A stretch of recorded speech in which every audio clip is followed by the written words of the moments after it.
Pierre Sabatier, bonjour. Bonjour. Économiste, président du cabinet PrimeView, et vous sortez une étude sur l'investissement locatif, notamment dans le neuf, à travers le Pinel. Le Pinel qui est fustigé régulièrement, notamment par la Cour des comptes, qui dit que ça coûte très cher à l'État, aux finances publiques, que ça a un effet inflationniste sur les prix. Accusation, est-ce que c'est justifié et quelles seraient les conséquences si demain le Pinel était supprimé ? Alors, dans un premier temps, je pense qu'il faut revenir un peu sur l'histoire de cette étude, puisque lorsque vous parlez des rapports de la Cour des comptes, lorsqu'on regarde les rapports de la Cour des comptes, il n'y a pas de chiffres. C'est-à-dire qu'il y a beaucoup de ressentis qui viennent du fait que ces dispositifs fiscaux, avant le Pinel, vous avez bien entendu parler du Besson, du Robien, etc.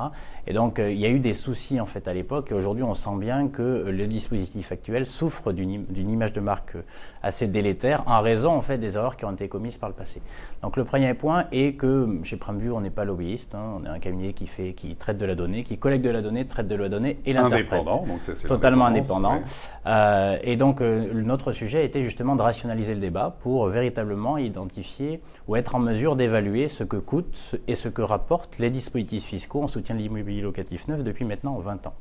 Et donc, ce qu'on peut dire aujourd'hui, c'est qu'en réponse à la Cour des comptes, il est évident que lorsqu'elle dit que ça manque de contrôle, c'est vrai, parce qu'il n'y a pas de données qui sont diffusées. D'accord. Après, sur la question de ce que ça coûte, eh bien là, pour le coup, en fait, une des conclusions fortes de notre étude est que ce n'est pas vrai, en réalité, puisque ces dispositifs fiscaux n'ont pas coûté à la sphère publique, mais ont rapporté, et on estime depuis 20 ans, à 18,2 milliards d'euros, donc d'argent, de recettes nettes collectées par l'État à travers les 725 000 logements qui auraient bénéficié en fait des dispositifs fiscaux maintenant depuis le Besson des années 99. Donc votre étude porte sur combien de logements et 725 000. 725 000. Alors ce sont des hypothèses pour éviter justement tout conflit d'intérêts. Toutes les hypothèses qu'on a construites, parce qu'entendez-vous bien qu'il a fallu, c'était un gros boulot, un boulot de plusieurs mois, puisque je vous l'évoquais tout à l'heure, le secteur immobilier est bien moins innervé de données que le secteur financier. Donc il y a manque de données. Manque de données. Manque de transparence. Manque de transparence, manque de données, manque d'accessibilité de la donnée. Donc il a fallu travailler dès le départ, à savoir avec de la collecte de données, du traitement de données pour ensuite pouvoir l'analyser. Et à terme, on peut dire effectivement que, mais c'est pas surprenant, que les 725 000 logements qui ont bénéficié de ce dispositif ont plus rapporté que coûté, j'ai envie de dire heureusement.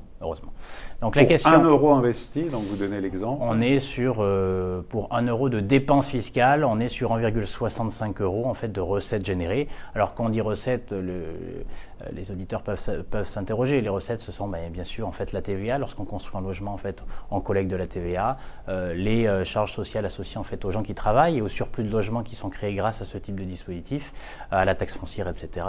derrière que la sphère publique peut mobiliser au regard des nouveaux logements créés. Donc à la question, ça ne coûte pas plus cher en tout cas à l'État, c'est ce que vous dites, ça rapporte plus. Oui. Et sur l'effet inflationniste sur les prix de l'immobilier. Alors sur l'effet inflationniste, là aussi, on n'est ni pour ni contre, on a essayé de constater. Alors là aussi c'est compliqué parce que avoir la donnée disponible, il a fallu qu'on monte des partenariats avec notamment une association qui correspondrait à une association de consommateurs, une association d'investisseurs, de gens qui ont investi depuis 20 ans dans ce type de dispositif. Ça nous a permis d'accéder en fait à un peu plus de 30 000 actes authentiques de logements qui ont été achetés dans ces conditions. Et donc ce qu'on a pu constater, c'est que finalement, il n'y a pas de surplus d'inflation lié à ces dispositifs fiscaux. C'est-à-dire que le prix des logements qui ont été acquis pour louer dans ce type de dispositif a évolué comme les logements neufs classiques et traditionnels, donc ni plus ni moins. Donc à cette idée que les dispositifs fiscaux amèneraient les prix à monter plus que la normale, eh bien les faits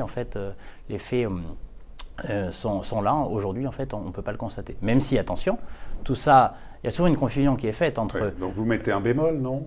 Alors le bémol, il est tout simple. C'est-à-dire que, attention, ça ne veut pas dire que le neuf n'est pas inflationniste par rapport à l'ancien. Oui. C'est deux choses qui sont clairement différentes. On voit d'ailleurs que les prix progressent encore de 5% à peu près, 4% en Ile-de-France, 5% en France. Bien sûr, mais pour une raison assez structurelle, c'est-à-dire que le neuf se fait essentiellement dans les zones concentrées. Voilà, les zones concentrées dans lesquelles le foncier est plus rare qu'ailleurs, et le foncier étant plus rare, il est donc plus cher, et naturellement les prix du neuf vont avoir tendance à aller plus vite que les prix de l'ancien. Donc ça, c'est pas remis en question. Voilà, c'est pas remis en question. La question à laquelle on pose, c'est est-ce que le dispositif fiscal crée en fait une distorsion, c'est-à-dire un surplus de hausse de prix lié au dispositif en tant que tel? La réponse est aujourd'hui non, clairement non.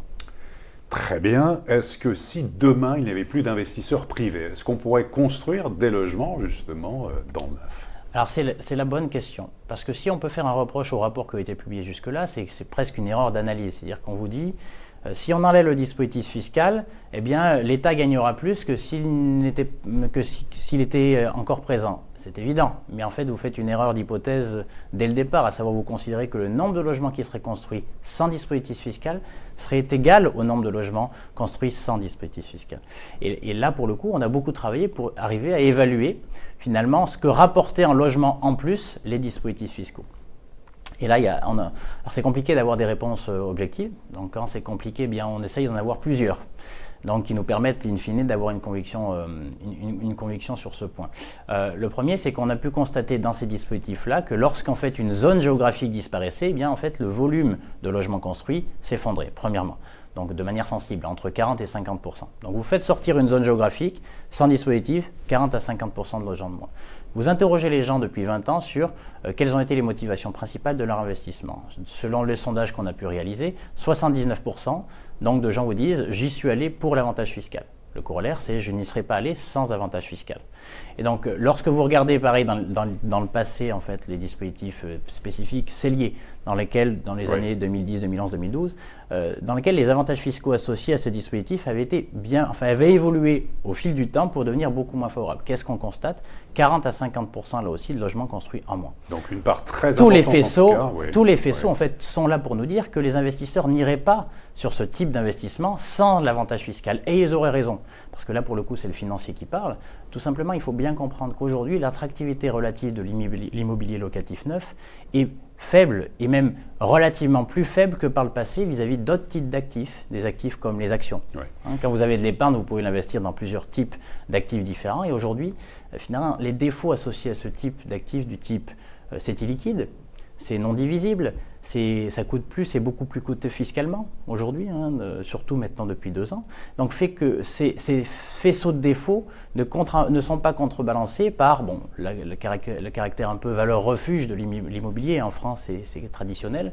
Et je dirais le fait qu'on puisse l'acheter via du levier, via de la dette. Faut-il revoir le zonage géographique ou pour vous, selon vous, en tout cas en ce qui concerne le Pinel, il est bien adapté aux zones tendues, puisque dans le passé, on a connu, notamment avec le Robien, on a les enquêtes sur les Robiens de la colère, où en fait on construisait dans des endroits qui ne nécessitaient pas forcément une grosse construction, il y avait un manque de locataires. Alors c'est la clé. En réalité, s'il fallait donner une image, il ne faut pas remettre en question l'équation. Alors, il faut plutôt, puisque ce que démontre cette étude, c'est si les paramètres de l'équation sont bien posés, c'est un dispositif qui est efficace et qui répond à l'objectif initial, je le rappelle, fournir des logements là où il en manque à des loyers modérés. Absolument. C'est quand même, il aurait fallu rappeler cela peut-être en fait dès le départ. Donc c'est une bonne équation et c'est un bon dispositif, à la condition que justement on soit en capacité d'amener en fait ces flux d'investisseurs privés vers les endroits là où il manque des logements. Et un des défauts principaux des dispositifs passés, c'était justement qu'ils n'étaient pas assez contraignants. Les critères d'éligibilité n'étaient pas assez forts, notamment d'un point de vue géographique. Ce qui, in fine, faisait prendre un risque à l'investisseur final, qui était de dire « j'investis ici », j'investis en me disant, d'ailleurs en faisant du crédit, en levant de la dette, donc pour une longue période, mais je prends le risque finalement à un moment donné de ne plus avoir mes loyers. Et là, c'est un risque qu'il ne faut clairement pas faire prendre aux investisseurs finaux.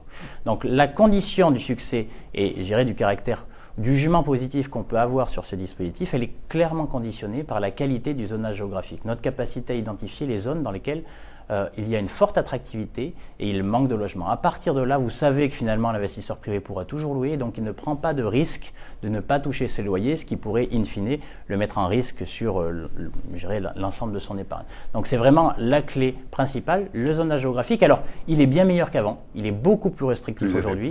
Maintenant, il est probable qu'à l'ère du numérique, on puisse encore s'améliorer quant à notre capacité à mieux identifier les zones tendues qu'aujourd'hui. Donc il faut continuer de travailler. Très bien. Donc le Pinel, selon vous, en tout cas dans le neuf, bien calibré, pas d'effet inflationniste sur les prix, ça rapporte, besoin des investisseurs privés, besoin de ce dispositif fiscal.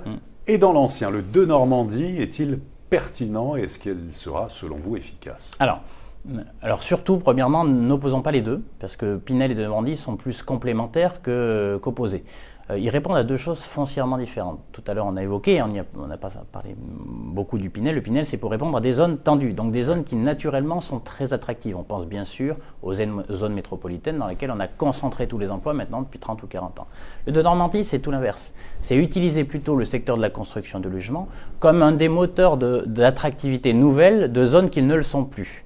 Donc c'est vraiment foncièrement différent. Et dans des secteurs avec notamment des immeubles ou des zones qui nécessitent des travaux, puisqu'il y a une part de travaux dans absolument. Mais disons que ce sont quand même des zones dans lesquelles on a plutôt des fuites d'emplois que des arrivées d'emplois au cours des dernières décennies. Donc quand on dit ça, on dit que le risque associé à ce type d'investissement sera quoi ? Sera justement le fait que ce sera plus difficile de louer que dans des zones tendues. Donc il y a un risque associé. Ça veut dire quoi ? Ça veut dire que autant le Pinel peut vivre sa vie tout seul, autant le de Normandie doit être, selon nous en tout cas, une des jambes d'une politique en fait de réattractivité ou de réattraction, je dirais, des villes moyennes qui l'ont perdu depuis maintenant pas mal de temps. Donc il faut le coupler probablement avec des mesures fiscales qui permettent de reloger de l'emploi là-bas, parce qu'il ne faudrait pas faire prendre un risque à l'investisseur final via le de Normandie de croire qu'il a fait une bonne affaire et in fine en fait se retrouver un peu comme à l'époque les Robiens de la colère avec des produits qui ne répondent pas à son besoin initial. Rappelons quand même, et j'aurais dû commencer peut-être là aussi par ça, que ce type de dispositif, c'est une manière de préparer la retraite pour la plupart des investisseurs. C'est une manière en fait d'épargner. Et on constate d'ailleurs, puisqu'on a fait le profil sociologique des investisseurs, qu'on parle là de cadres supérieurs bien sûr, mais plutôt de la frange basse des cadres supérieurs, donc en termes de niche fiscale. Très bien. Et pour terminer, Pierre Sabatier, vous qui êtes économiste, vous savez que l'attractivité du marché de l'immobilier, l'activité très forte cette année, on va sans doute passer le cap du million de transactions, est boostée par l'élément moteur qui est les taux d'intérêt qui sont historiquement bas. Selon vous, ça va continuer comme ça longtemps ? Vous avez beaucoup de temps, parce que c'est un sujet crucial, un sujet difficile, mais d'abord un sujet structurel. Alors, vous m'avez posé une question claire, je vais répondre de manière très claire, ça va durer très longtemps. On est parti pour des taux qui seront très bas pour les 10 prochaines années, tout simplement, parce que dans une société, il faut savoir, ce n'est pas des grandes formules mathématiques qui vous disent si les taux sont trop élevés ou pas assez.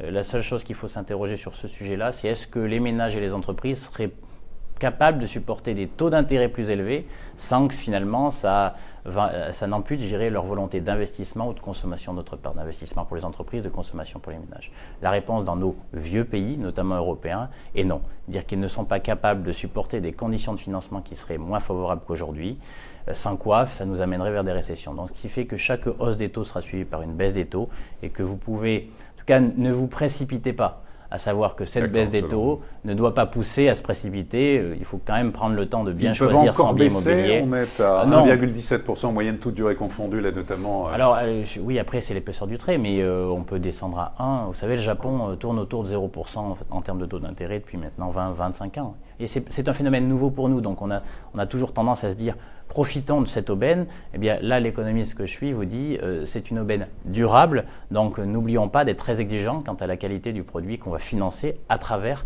ces crédits qui sont des crédits peu chers mais qui vont le rester pendant très longtemps. Pierre Sabatier, merci beaucoup. Merci à vous. Et à très bientôt pour une prochaine édition du Club Immo.